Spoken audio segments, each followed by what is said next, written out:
Hey, how are you? Good. How are you? Good. It's so nice to see you. So nice to see you too. Welcome. Thank you. Let me change my name on here. I just realized it says Nina's iPad. I think I can change that.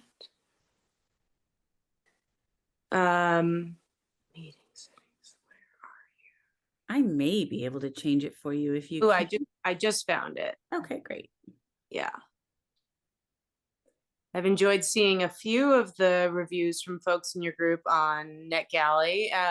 So yeah, tell me a little bit about what we're about to do and how I can help make it a great experience for everybody. Absolutely. And first, I'll just tell you that we have had such a great discussion. We meet ahead of time. We always Got it. talk a little bit, and then the author comes on, and everybody's been raving about your book. So, just so you know that everybody has been talking about what a great read it was. So we just usually we just have you come on. We ask questions, super casual. I am Right. recording. I put it on YouTube so the people that couldn't be here today can go and watch it, or other people can. But it's just super casual, and we're so glad you're here. Great. And do we talk about spoilers or no spoiler? Yes, How do yeah, everybody's read it, so right. totally spoiler filled, which is really Okay. fun. And Fun. we love to hear all the behind the scenes stuff. So Right. if you have stuff like that, it's fun to have that conversation. Yeah. But I usually just start with talking a little bit about how you came up with the story. I know you have in the acknowledgments that your mom was Yeah. ill and you started writing the book that way, but just kind of where the idea came from, and then we'll Sure. dive into everybody's questions. Okay. And do you moderate and take questions or do people just sort of unmute and go or I kind of moderate, but I do just okay. kind of, I just usually will say, okay, who has a question? Sometimes people raise their hand. Yeah, I try to moderate it just to kind of let people go, but it's all pretty free flowing. Okay, awesome. But I don't You need don't to do have to moderate. that at the same time or anything like that. Yeah, you don't have to worry about it. I'll take Okay. care of making sure Great. people are getting getting asked. Okay. Sounds great. So yeah, we would love to just hear kind of how you got started, and then we'll go from there. Okay. Awesome. That sounds great. So hello everybody. It's so nice to see you all. I just switched to gallery mode and now I can see all your beautiful faces. I'm Nina. Hi, I'm calling in from the Santa Cruz Mountains in Santa Cruz, California, and which is where I live, which is about 30 minutes north of where the book is set. I don't know if any of y'all have tried to write a book or have written many books, but I certainly felt for my first book, I wanted to write it in a place that I knew well, but maybe not the place where I go to the grocery store and and know a lot of individuals specifically. As you know, if you read the acknowledgments, I wrote this book initially for my mom. I didn't expect to write a novel. It was not on my game plan for my 40s. But when my mom got really sick 3 years ago, I quit my job as a nonprofit director to care for her. And we were super lucky to get to be together during that time. But it was also a time of just a lot of stress and a lot of frustrated conversations about, have you taken your pills? What time is the doctor's appointment? Will you drink more of that protein shake? We Everything in the book about protein shakes is 100% true. We just spent so much time with cancer sort of taking over our conversations, and we needed something different to talk about. And my mom and I have both always loved murder mysteries. When she first got sick, we started rereading some together. And then one day I just asked her, what if I tried writing one with somebody like you as the lead detective? And we did a ton of brainstorming together on the book. I would write every chapter in her bed next to her while she slept in the morning. And then when she would get up, I would slide the laptop over and go make her some food. And then we would have discussions and arguments and share ideas about where we thought the story should go. And fortunately, she's gotten better and better over the last, it has been 3 years now since that whole health journey started. And next, in 2 weeks, we're going to have the launch, and my mom's going to be there with me. And I'm so excited about that. Well, that's great. And that's wonderful that she's doing well. Yeah, thank you. Yeah, and my mom always says, this is the one good thing to come out of cancer. And for us, even as she started getting better, I came back home to Santa Cruz. My mom's in LA. My mom, first of all, would like anybody who's read the book to know that she is much nicer than Lana. We have a much closer relationship. And actually, my mom's biggest fear about the book coming out was that people would think Lana was a B word. And she would sometimes call me, especially when I was working on the flashback scene of when Beth left. There was a much harsher version of that scene. And my mom called and she said, "You can't put this in the book. Everybody will hate me." And so she just very personally identifies with Lana. And I keep telling her, people love Lana. You know, Lana has so much energy in life. She's the star of the show. But my mom has like a lot of protectiveness and trepidation about how people are going to receive Lana. So I'm so curious to hear how y'all felt about the Rubicons. You know, I think Lana is more than anybody else in this book a reflection of my mom and also the person I was when I started writing this. And we don't have any Beths in our family. Beth was the one I had to work on the most because we're a family of very independent, hard charging women. And I feel like I got to learn a lot from Beth as I was working on this story. Well, Lana was definitely the favorite of mine and several other people's, and Jack was several people's favorite. So yes, I thought Lana was great, and I thought she had a great character arc. You know, it was interesting. One of the things I wanted to know was who you identified with the most. So that's interesting. Yeah, and I think that, you know, I identify very strongly with Lana. I mean, like at the time my mom got sick, my mom, my sister, and I were all CEOs. And we just are a family of women who are really hard drivers and the kind of women where we all love each other a lot. But it wasn't until my mom got sick that we even entertained the idea of relying on each other. I actually remember when my mom called me to say she needed to have brain surgery, but that I shouldn't come because I had my own work and my family to take care of. And she, of course, had called my sister to say the same thing. And my sister and I called each other and we're like, we're going, you know, we're not listening to her. And I really do feel like I've learned a lot from Beth through this process because for us, this has been a period of learning to embrace some of the beauty and strength in interdependence, because I think that in my family, at least, that is not something that has historically been valued or not a muscle we have flexed. And then I have a young daughter who's 10 now, but she was 7 when I started writing the book.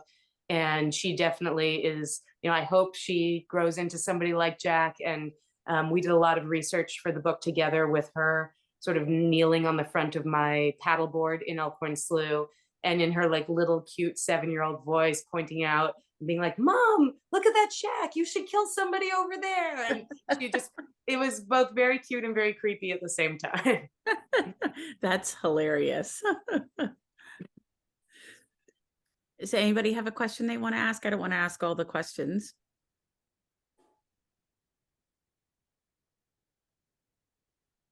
I enjoyed the way each character, you know, amongst the 3 women in the book, whenever something was going on with one of them, no matter how they felt about it, they each just dropped everything and tried to be so helpful to the person that was having a problem.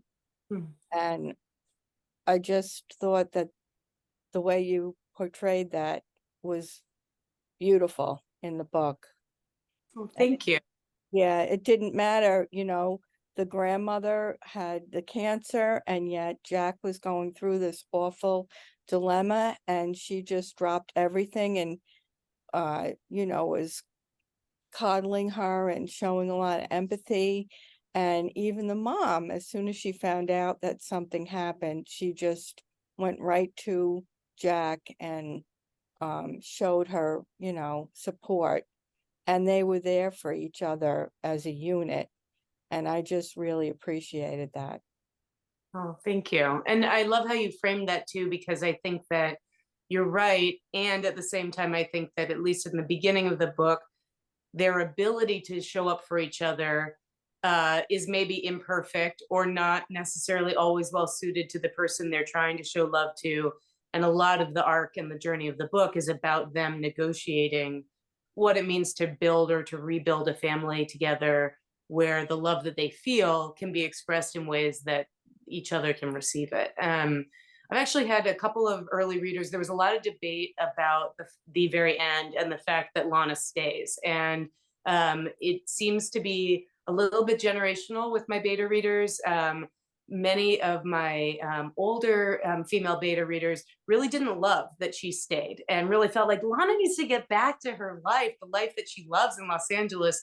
And then there were other people for whom, the idea of the family coming together and really making this longer commitment to each other was really powerful. And in a lot of ways, I feel like I wrote the story of the fantasy I had, because I cannot for the life of me get my mom to leave Los Angeles. And so I figured, if I can't do this in real life, I'm going to do it in the book. And we'll see if we can ever make it actually come true. That's interesting, because I might have thought it would have been the flip way of that somebody older was thinking more about the importance of family. Because I feel like as I've gotten older, I've kind of understood how important it is to bring everybody together. When you're younger, you don't necessarily understand that. So that's fascinating that it was flipped in terms of the way your beta readers were viewing that. Yeah, and I think these were women who really identified with Lana. And I think, one of the things about Lana is, so she's got some real rough edges, but I think I was able to write that character with a ton of love because I grew up around women like that, really tough Jewish women in LA. And I think that for women, including my own mom, who they want their life, it feels like potentially a capitulation to stay, even though I would hope that they would want to stay. Yeah, I guess that's true. I get that. Carol? Is there any chance that there would be a sequel now that she's staying? I thought when she stayed, oh, great. They can solve another mystery.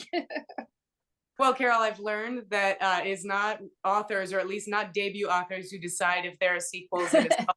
So we'll see what happens. Certainly, I have some dreams about what I would love to see the Rubicon women do next. I'd love to do a buddy up between Lana and Teresa Ramirez, now that Ramirez is a full detective. I definitely wrote that thinking that. That said, this is also my first novel, and I wrote it for such a idiosyncratic reason. And I think that I now have the total gift to get to shift my professional life towards writing fiction. And there are so many other stories I'm curious to write as well. So right now I'm working on books that are not Rubicon family mysteries, but if the opportunity presented itself to write sequels, I already have big plans of what I'd love to see happen for these ladies. Yeah. Oh, that's great news. Jessica? Yeah, hello. I love the book. I really enjoyed it. And, a couple just thoughts that I had. One, I'm also Jewish, and I always love to see Jewish representation in contemporary books, even if it's not the main focus of the book. So I appreciated having that component interwoven in bits and pieces throughout the story. It enhanced my connection with the characters. I saw a bit of my mother-in-law in like just somebody who comes in and like takes over a room and turns everything upside down. She would be somebody interesting to write a book about any event. But I'm also a nonprofit professional, and I'm curious about your background in nonprofit. Was it environmental? And did that tie it all into kind of the setting and that part of the story? Yeah, thank you. Thanks for bringing up both these things. First, on the Jewish side, yeah, it is funny because, there is so little of it on the page, but it was so important to me. And I thought at times about dialing up, and then I thought about what it is to be, the kind of Jewish family that I grew up in, which is contemporary reform. Maybe your parents grew up conservative, and just that it is a light part of daily life. And so I didn't want to force it, but actually one of my dreams for a sequel book involves a mystery that is much more Jewish themed, which I would be excited to do someday. So my nonprofit work was in museums and cultural organizations. So I ran a museum, I designed exhibits, and I worked with libraries and theaters and all kinds of arts nonprofits, really specifically around how to invite people who have not felt welcome in those spaces to participate and be part of them. So some of what you see in the book around some of the thorny issues around racism and exclusion and historic exclusion definitely relate to the work that I did. But I actually very intentionally didn't want to set, just the same as I didn't want to be in the town where I live. I wanted to pick a nonprofit sector with land trusts that and land conservation. That's something I'm personally interested in as somebody who lives in nature, but not one I've worked in. And definitely, as I'm sure you saw, I wanted to explore some of the contradictions that go with nonprofit work around catering to donors, around donor intent, and also just around this idea that if you work for nonprofits, you're on the side of the angels, where I think any of us who work in nonprofits know there are just as many power conflicts and interpersonal struggles and ethical issues that come up there, that come up in other places as well. Also say, my husband straddles the nonprofit for-profit world around housing. So he does a lot of affordable housing development focused on people exiting homelessness. And so one of the jokes we also were talking about as I was writing this book was like the evil housing developer, which ended up not being necessarily a big part of the book.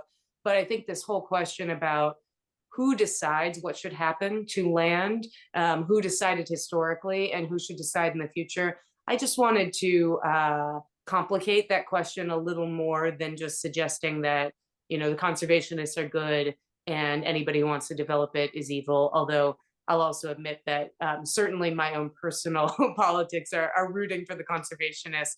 And that was another thing that was fun for me, was writing against my own beliefs in a lot of cases. Even the fact that Lana just sees this place that I think of as so gorgeous as, this disgusting mud pit, it allowed me to hopefully write a book that was more entertaining and less preachy, because I was not writing characters who 100% believed what I believe about some of these places and some of these, these issues. Well, you mentioned the humor, and that was one of the things we talked a fair amount about before you hopped on, was how funny it is. And I love books with humor in them. And I just thought that was great that there was so much humor in this. Is that something that you really had to work to do, or was that just natural as you were writing? I wrote, especially in the beginning, I was writing every scene trying to make my mom smile. And actually, this is very weird, but the reason I even felt like I could possibly do this is that when my mom got sick, one of the things I did to help out was I ran her Caring Bridge site, which, if you've ever been unfortunate enough to have a friend with a long-term illness, yeah, people are nodding. It's basically a blog platform very specifically for letting friends and family know about what's going on with somebody who's sick. And when my mom got sick, I would write these missives about what was happening with the doctor. And I was always thinking about her friends, because my mom, unlike Lana, has a very large and loving group of friends. And I was always thinking about these like 72-year-old women who were freaked out that their best friend, they all thought my mom as their best friend, was sick. And I was always thinking, how are they going to understand this proton accelerator machine, or this, chemo immuno, these markers, this and that. And I actually used a lot of humor in those missives, and people were so positive about it. So I think that part of it was about dealing with a tough situation. Part of it was just that I think some books are entertaining because they might bring in a thread of romance or of luxury, or like there are different things that can kind of add an entertaining sprinkle. And the spice, I guess, that I feel most confident around there is humor. One of the things I know nothing about is shoes, which obviously there are a lot of shoes in this book, but I was constantly Googling, like, what are shoes? I mean, it was like the most bare bones. And so I'm never going to be the person who's going to write sumptuous, fabulous fashion parties or something like that. But I think that humor and a wry sense of humor is something that I have, and it's something my mom has. I was one thing that didn't get into this book, but I think about constantly was, when she first needed to get brain surgery, she went to this neurologist, and she's telling me he had me draw a clock, he had me draw a lion, he had me draw a camel, and she said, "What kind of person asks a grown woman to draw a camel?" And she's like, I mean, she was having a very serious brain issue with these tumors, but she was proud. And actually, even that line that's in the very beginning where Lana said, she knew she looked good enough to save, or she looked worth saving.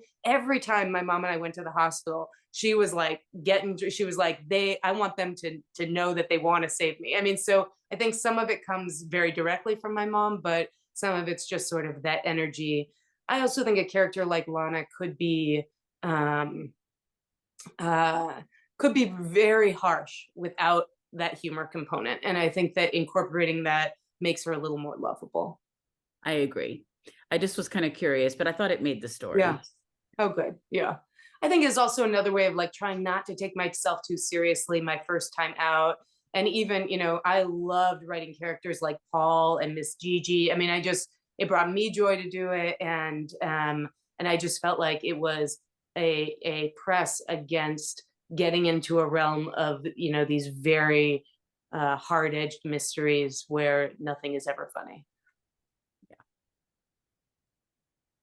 Does anybody else have a question they want to ask? I think this was a great tribute to your mom. I don't think she has anything to worry about. She was definitely my favorite character. She was Nice. bold and she was sassy. Yeah. And she was very confident. And from the beginning, she needed something to work on. And I just know that in my world, you've got to work on something, Yeah.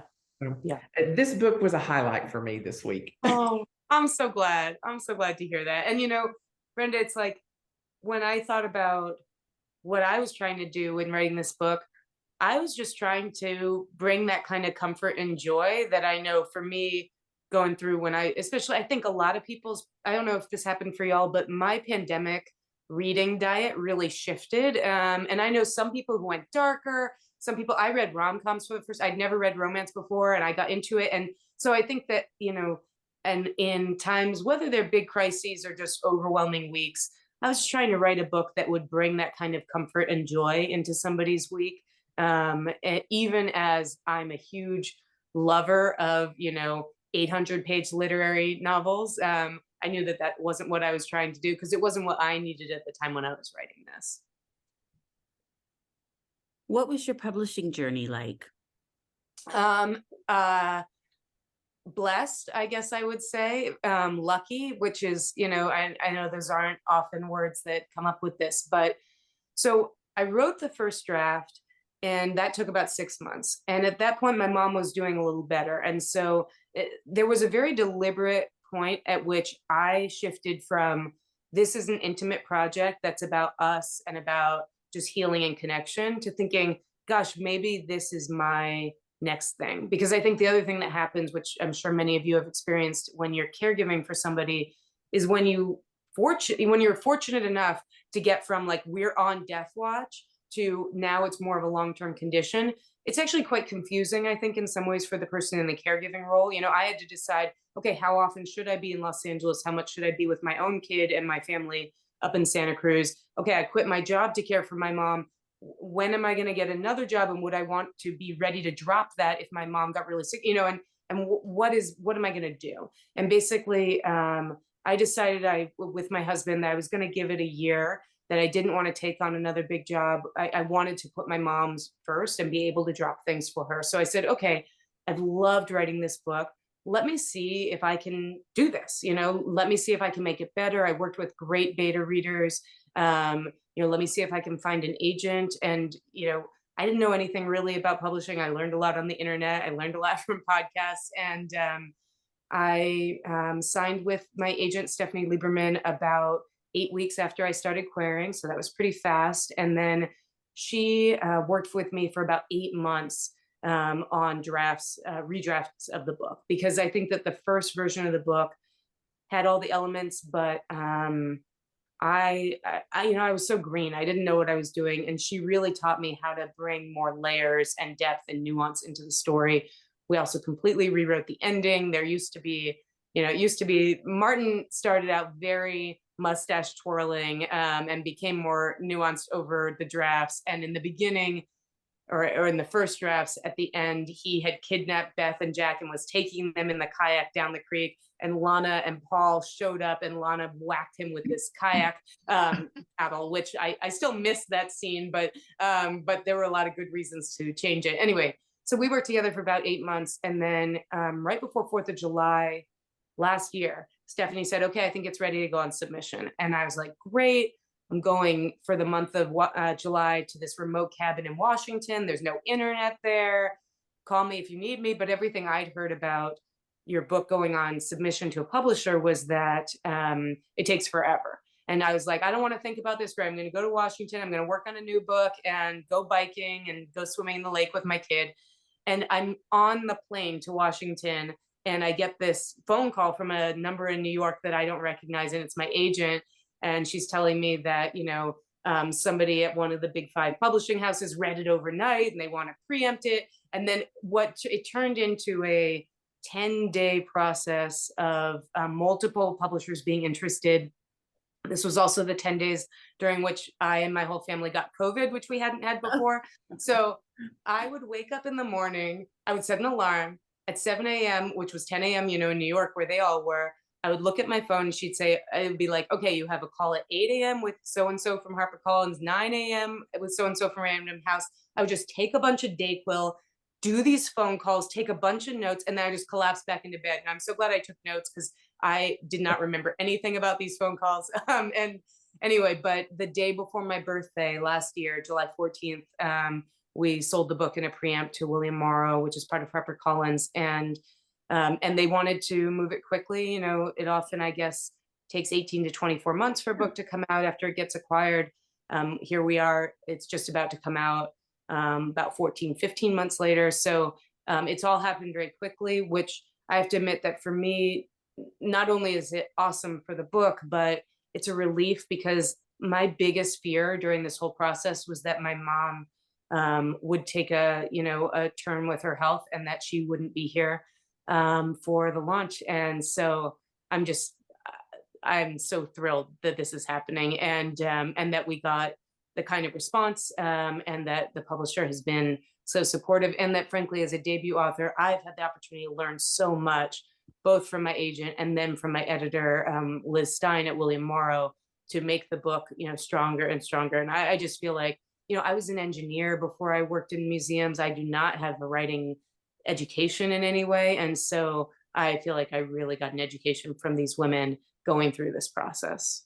14 or 15 months is fast. When you said last July 14th, I was like, whoa, that's really amazing. And I'll tell you, Danielle, your publicist, because I work with her a lot. And so she knows I'm doing this program, and she lined you up for this for 6 months ago. She's like, I already have your August book. Oh, that's awesome. And that never happens. I had this lined up so long ago. So I know they've all been so excited about your book for a very long time. And then I work with Kathleen a lot. So she had reached out to me and she's like, I know you're already working with Danielle. So it's like, you're working with all the right people. So that's fabulous. Well, that's and I think what happened that got super lucky, but is also the arbitrary world of publishing is, when my agent first signed me, she said, this is going to be a tough book because it straddles between murder mystery and family drama. And, sometimes books that are in between, it's hard for us to sell. But then thank goodness that The Maid and The Thursday Murder Club and Finley Donovan, these books came along, and suddenly this sort of bubble of a warm-hearted, light-hearted mystery suddenly became hot. And so I feel incredibly lucky. I had no idea when I was writing this. I didn't know anything about publishing trends. I read Thursday Murder Club when it came out. I read The Maid when it came out, and I was like, oh, maybe it's this. Maybe we could, maybe this can work. But before I read those books, I didn't really know where this fit. I've always been a big murder mystery reader, and there are very funny murder mysteries. I think of Carl Hyacin, I think of a few people, even Janet Ivanovich, those books were very funny in their own way. But I think that this coziness and this warm-heartedness is something that we're sort of seeing over these last couple of years. So I think she wanted, or Liz at William Morrow, I think wanted to rush the publication date because she saw that this was a time when there's energy around, we're not in a Gone Girl moment right now. We're in some other kind of moment around these kinds of books. So I think that's right. And Jessica was mentioning that, Vera Wong. I think there are those type of books, and the S.J. Bennett books about Queen Elizabeth. And there's just a lot of good books that are in that genre right now. And this definitely fits squarely in that. But it is interesting because I think for a long time, publishers were very nervous when things don't sit squarely in one, but there seemed to be more and more of that. Yeah, and in my past Sorry. my past life working with artists, and working in museums, I always felt like the most energy is in hybridity. When people are playing in between overlapping genres, experimentation, it doesn't always work. But I've just spent so much time with visual artists and with musicians, and I know it doesn't always work, but it's always interesting. And so I think that we got lucky in that way. And I love, that you brought up Vera Wang.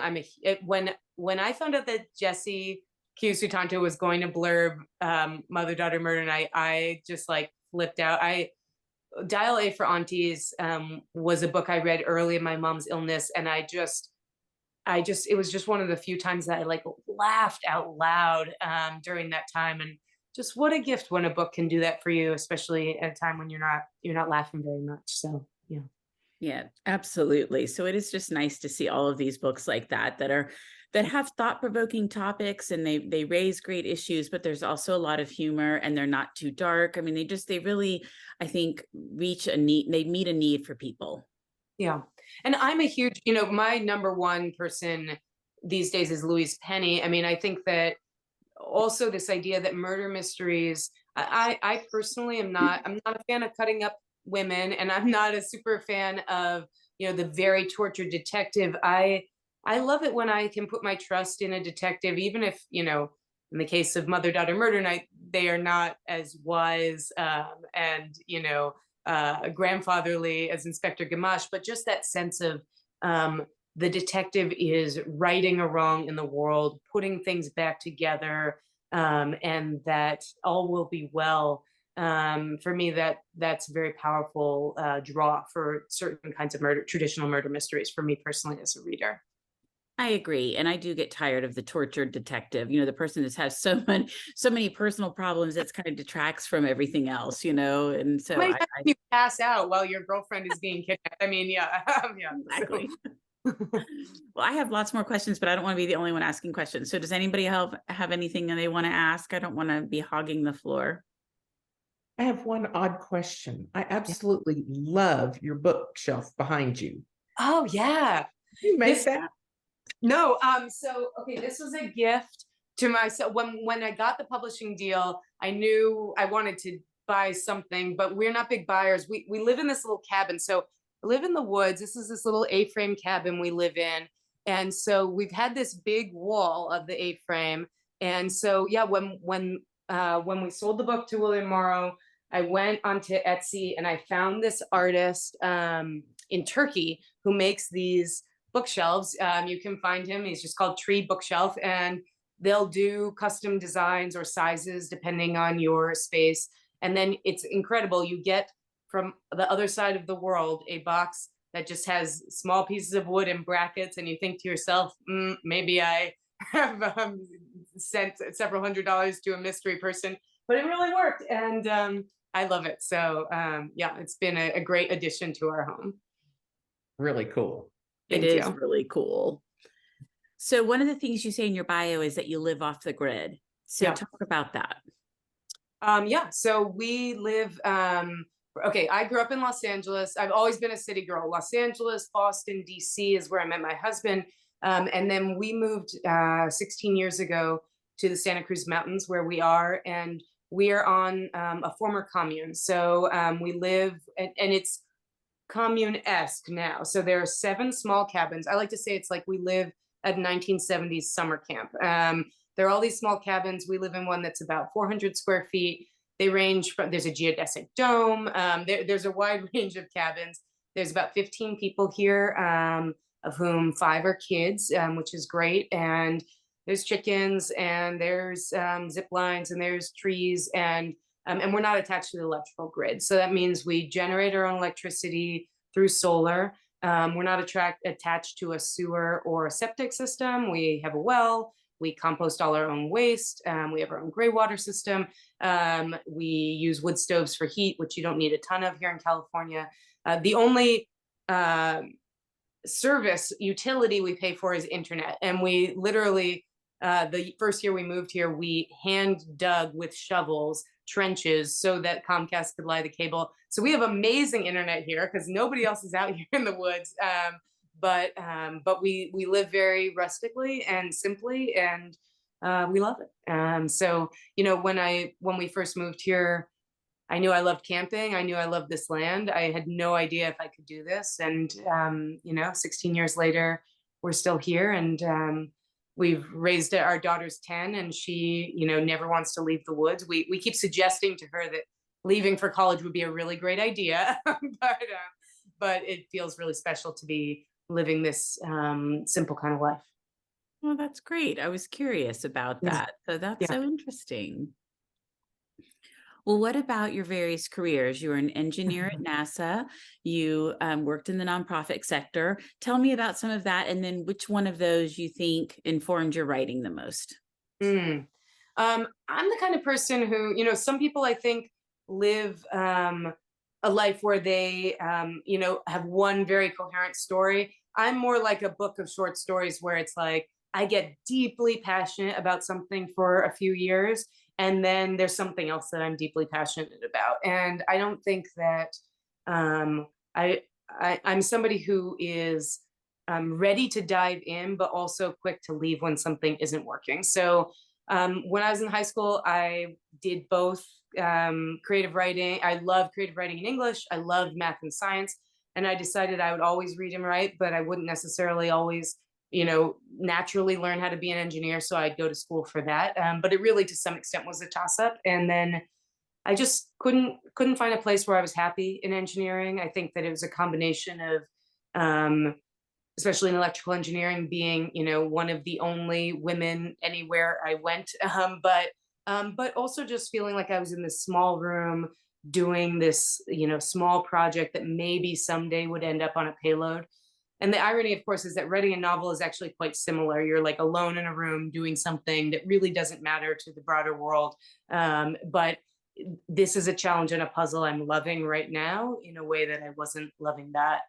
I guess I'd also say that, you know, it's unusual that we live off the grid. The other kind of unusual thing that has guided my career is that both, I met my husband when I was 21, and we're both very entrepreneurial and creative people. And we made a deal from the beginning that we were always going to try and live fully and happily on one salary. So at any given time, one of us could be pursuing something that wasn't making money. So, you know, there were times when I wrote a lot of nonfiction, kind of like textbooks for museums. When I was doing that, you know, he had a regular job. When I had a regular job as a museum director, he was staying home with our kid and then starting to work around homelessness. You know, so we've always traded off, and I think we've made that trade 6 times now over the last 20 years. And so I feel like my opportunity to leap and to try new things is fueled and facilitated by this sort of marriage system agreement that we have had, and the same is true for him. And so I think that I just feel like life is short, and there are so many things to be curious about and to learn about, and I love the on-ramp of learning and growing in something new. And I'm excited. You know, when I wrote this novel, at first I thought this was a break from my nonprofit work. This was me being, you know, having some burnout and wanting to focus on my mom, and that I would go back. Now I feel like this is the next thing. Is it the forever thing? Probably not. But do I want to write more books? Absolutely, I do. There's so much I want to learn. And as for what's influenced the most, I mean, I think that 2 things, and they were really very early. You know, when I was in college, I was an engineer by day, and at night I was a slam poet. And I think that both have really informed me. The engineer side, because frankly, especially with a murder mystery, plotting is a puzzle. And especially once you get into redrafting, I love being so nerdy. I have so many spreadsheets about different beta reader comments, and, you know, what are the different places where you see a certain character grow in this way. So there is like a deep nerdiness to figuring that out. But then I also feel like the slam poetry side, yes, there's a creative part of it, but even more so, if you have the audaciousness to stand up in front of drunk people at a bar and recite your own poetry, and then they are going to raise up scorecards and rate you. After that, like, you know, there is no Goodreads review that can phase you. I mean, like, I feel like I can come into this with joy and desire to do well and curiosity about what that means, but not with like but with lightness. And I actually feel I feel so grateful that I didn't start writing a novel till I was 40, because I feel like if I was 25 and doing this, A, I would know less about life, but B, I just feel like the emotional roller coaster of this, the impersonal, the idea of putting your heart into these pages and then emailing them to some agents who are just gonna say no or maybe not even respond at all. I don't know, I could have taken that when I was a lot younger. And now I feel like I've had many careers. This is a gift to get to do this now and to explore this and to try it and to try and do well.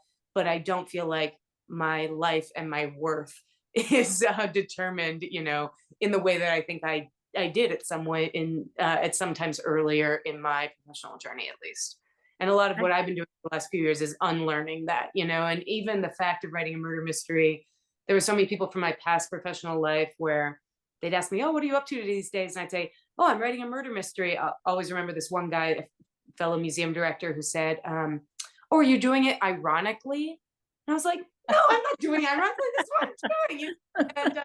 And now we're here. I'm here with you. The book is going to be real. It's going to be published. Now you can say, okay, but this is, you know, on some metric, you know, a version of success.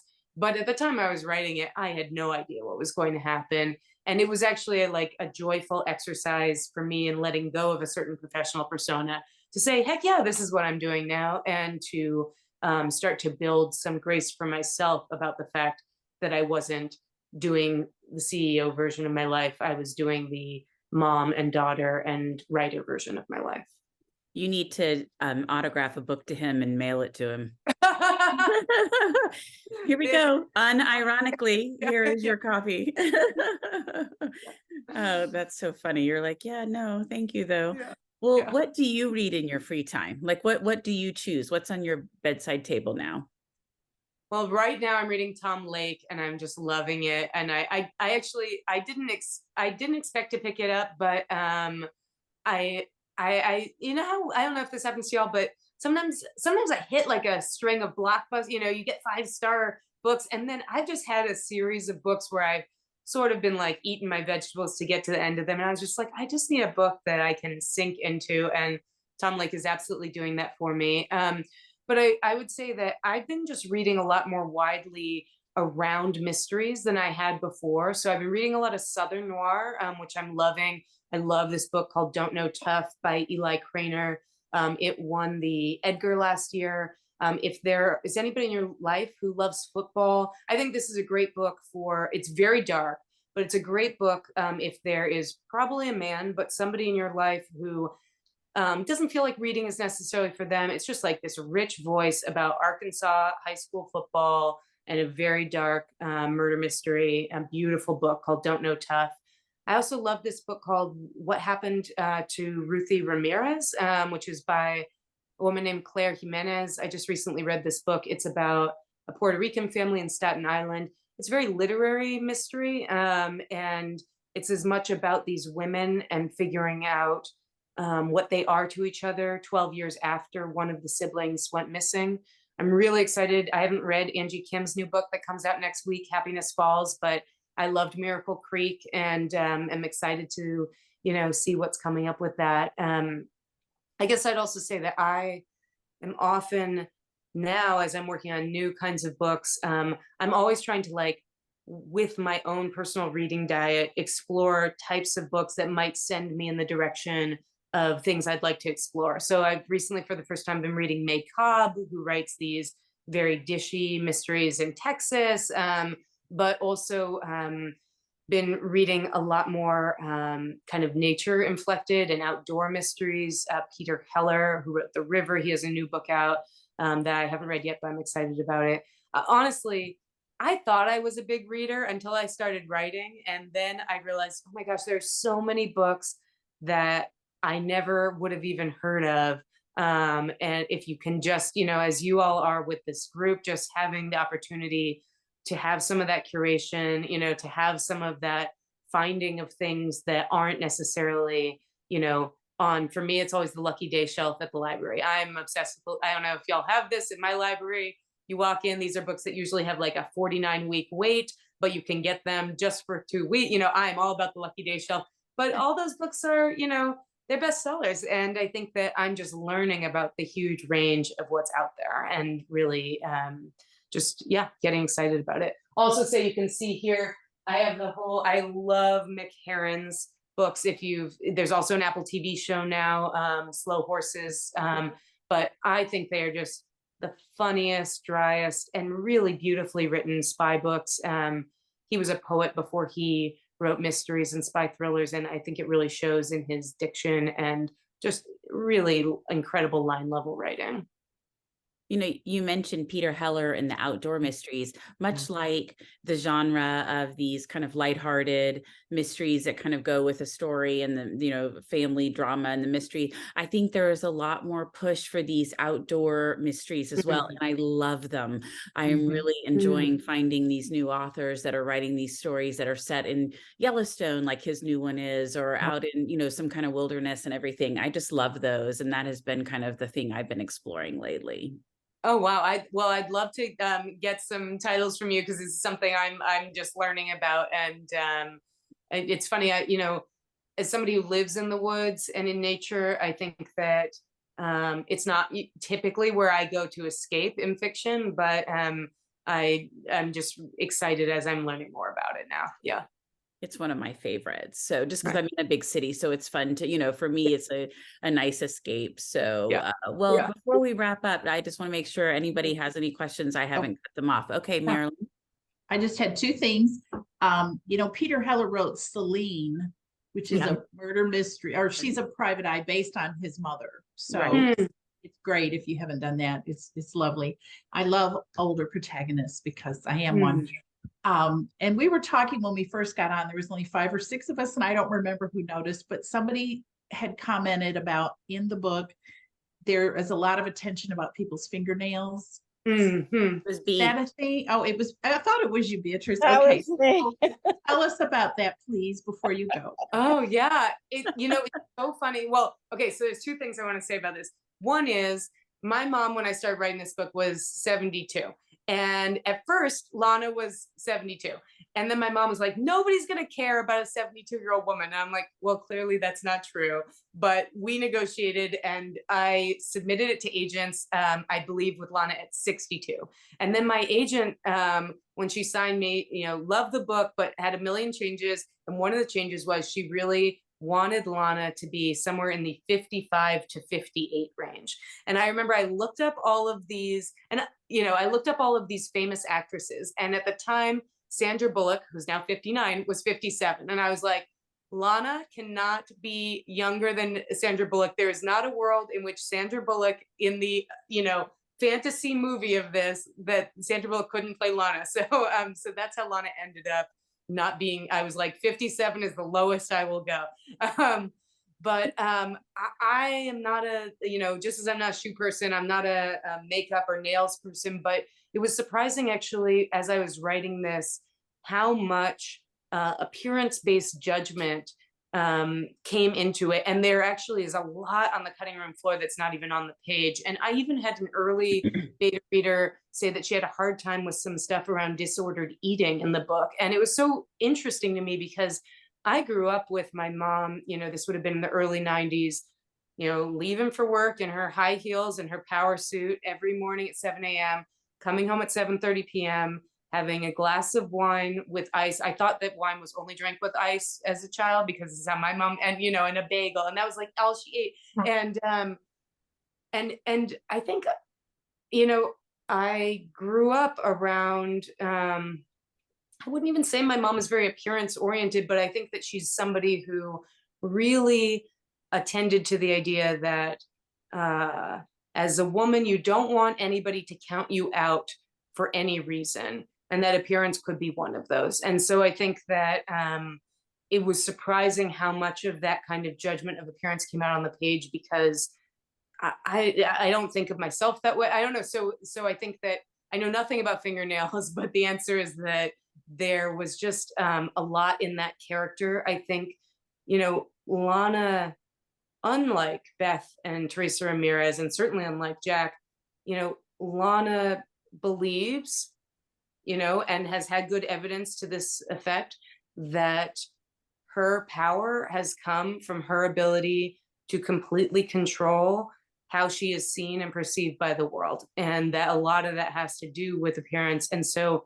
her judgments about others' appearances are based on an assumption that surely they chose that because they don't care, or they chose that because they care, or they chose that because they're trying to say X.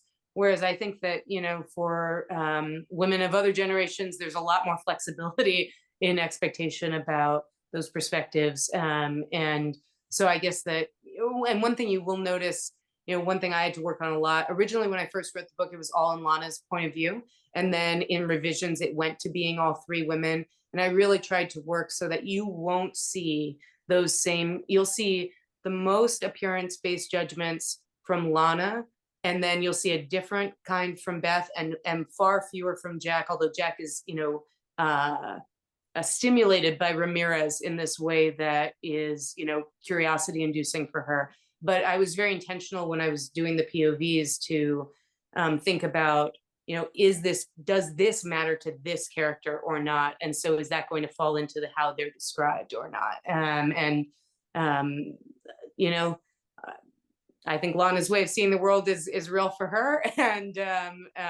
But it was definitely something I was surprised to have come out of me, because I am only wear t-shirts and jeans all the time. I put on my nice shirt that my mom gave to me to talk to you tonight.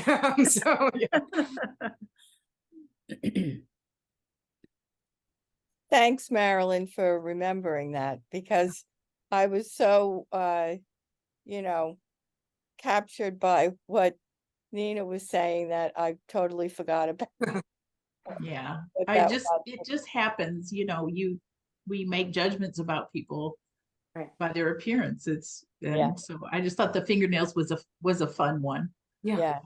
That's so interesting. I hadn't thought about that. Now I'm like eager to look back and see how that came through. Yeah.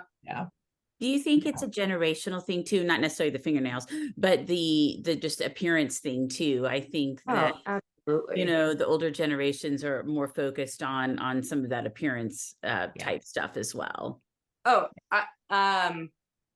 I haven't shaved any part of my body since I was about 17. And when I first made that decision, I'll never forget, not my mom, but another older woman in my life saying, "How will you ever get a job?" And it was not like, you're bad. It was more concern rooted of like, it's not possible to have a job and to make this, decision about body hair. And so I think that there are, I think there is a generational component. Yeah. I Well, also had to Washington, D.C. though. So well, exactly. And, things change. And I think since COVID, so many things have changed and will continue to, and we haven't probably seen the end of that yet. But this was wonderful, Nina. Thank you so very much. We all just loved your book and know it's going to just do so well when it heads out into the world. Well, thank you so much. This is the first time I've gotten to talk with people who've actually read the book. So it's totally my honor to do so. And the book does come out in a couple weeks. So anything you can do to spread the word really helps a debut author. And Cindy, I just so appreciate you inviting me and everybody for reading it.